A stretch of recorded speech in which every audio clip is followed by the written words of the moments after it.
Colorado. Following a 2-week trial, a federal jury in Denver, Colorado, has convicted a California man of multiple charges for his role in an investment scheme in which he falsely told investors that he was a billionaire who could access certain financing, including hundreds of millions in cash in an overseas bank account, in exchange for upfront fees.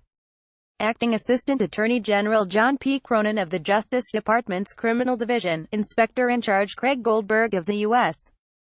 Postal Inspection Services Denver Division and Acting Inspector in Charge Bill Hedrick of the U.S. Postal Inspection Services Chicago Division, made the announcement.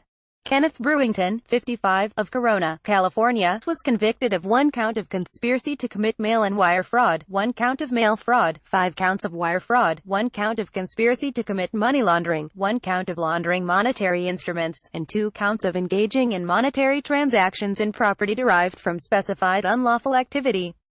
Kenneth Brewington and his co-conspirators deceived investors by falsely claiming to have hundreds of millions of dollars in cash in an overseas bank account as part of a criminal scheme to steal the investors' hard-earned money, said Acting Assistant Attorney General Cronin. The Department of Justice is dedicated to working with our law enforcement partners to identify and prosecute people who are involved in fraudulent investment schemes, and to pursuing justice for the victims of those crimes.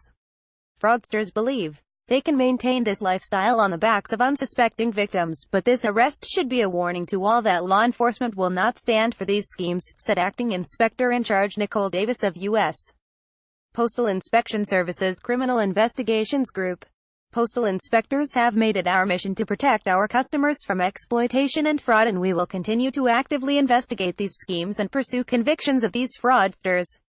According to evidence presented by the government at trial, beginning in approximately 2009, the defendant told victims that he required millions of dollars in supposed fees in order to access his extraordinary wealth abroad, which in turn could be used for financing. During the scheme, the defendant and his co-conspirators sold promissory notes to victims, including through a financial services marketing company based in Denver called Compass Financial Solutions, CFS.